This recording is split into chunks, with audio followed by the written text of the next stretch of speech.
Bonjour et bienvenue pour notre tour d'horizon économique, géopolitique et boursier pour comprendre comment tourne la planète de finance. Et lorsqu'elle tourne autour des enchères chez Christie's, c'est sur la bourse au quotidien et nulle part ailleurs. Et l'épisode du jour s'intitulera « Pour 450 briques, t'as plus rien ».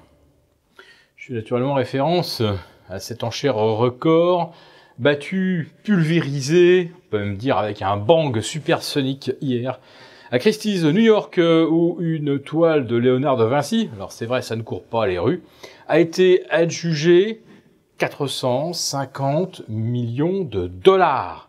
Autrement dit, 30 000 ans de SMIC.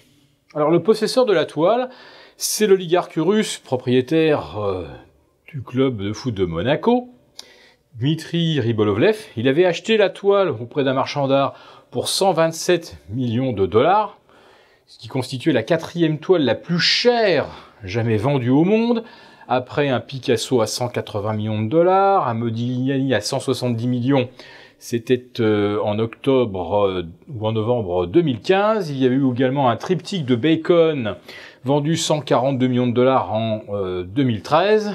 Mais là, franchement, passer de 127 à 450, ça fait quand même une sacrée culbute en l'espace de 4 ans, je crois.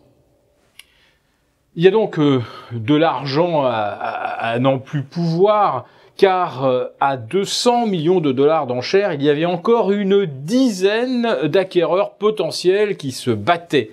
À 400 millions, il y avait encore 2 enchérisseurs. Gageons que celui qui a fait l'acquisition et qui veut rester anonyme pour l'instant, qui a payé 450 millions de dollars, espère bien le revendre 1 milliard d'ici 1 an ou 2. Comme quoi, vous voyez, il y a encore de bonnes affaires dans le marché de l'art. Alors c'est vrai quand même que 450 millions de dollars pour une toile à peine plus grande qu'un écran d'ordinateur, faut dire que c'est quand même, comme on dit, un prix. Mais vu les plus-values boursières engrangées depuis le début de l'année, eh bien, quelqu'un qui avait 1 milliard de dollars investis dans des GAFA, il a largement gagné ces 450 millions qui lui permettent de s'offrir un Vinci.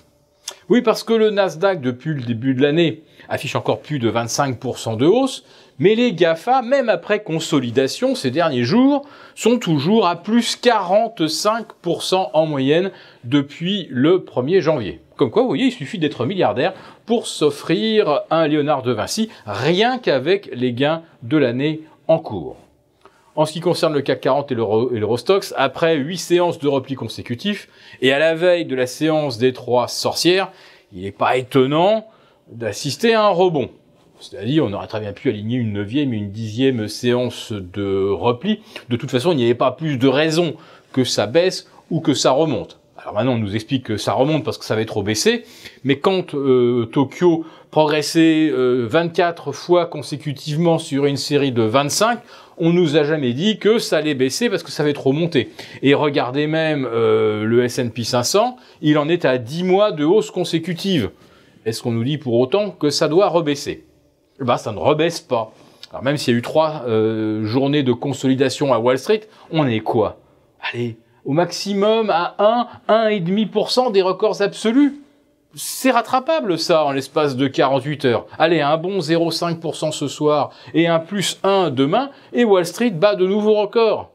Vous voyez donc que l'épisode de correction qu'on vient d'observer, eh bien, finalement, n'a pas vraiment changé la donne. Alors techniquement quand même, sur les places européennes, la cassure des 5370 à Paris, des 3006 sur l'Eurostoxx, ça compromet la tendance haussière. Mais maintenant, on commence à voir des études qui parlent d'une consolidation latérale.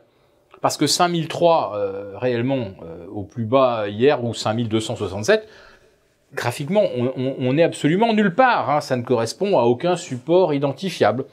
Donc, après tout, peut-être qu'on n'ira pas chercher effectivement les 5002 à Paris ou les 3005 sur l'Eurostoxx et que le mouvement de hausse va repartir puisque à partir de lundi, eh bien voilà, on attaque l'échéance décembre. C'est le mois d'habillage des bilans et c'est le mois traditionnel du rallye de fin d'année. Si Wall Street gagne 0,5% ce soir, ce sera le 11e mois de progression consécutive des actions américaines. Ce sera un record de tous les temps. 11 mois de hausse consécutive, ce n'est jamais arrivé, même en 1997-1998. Alors, ce que nous voulons dire par là, c'est qu'après un scénario tout à fait exceptionnel de 11 mois de hausse consécutive, on pourrait très bien avoir l'exception à la règle au mois de décembre, avec une correction que personne n'a vu venir. Et là, si vraiment ça corrige au mois de décembre, c'est qu'il va y avoir du lourd. Alors, tout le monde prie évidemment pour qu'il n'y ait pas de problème, pas de surprise désagréable au niveau géopolitique, pas de nouvelles faillites d'un pays comme le Venezuela. Et pour l'instant, à Wall Street, l'optimisme semble toujours bien présent, mais attention, car le VIX, le baromètre du stress, lui, vient de bondir à 12,5 hier. Il vient de 10 le lundi précédent, alors que le S&P battait encore un record. D'ailleurs, on a battu des records à Wall Street jusqu'au 9 novembre, et nous ne sommes que le 16. Autrement dit, après une semaine de consolidation, les indices US n'ont rien perdu, mais le VIX, lui, a bondi de 9,50 à 12,5. Attention, en cas de franchissement des 14, là, il y aura vraiment un souci.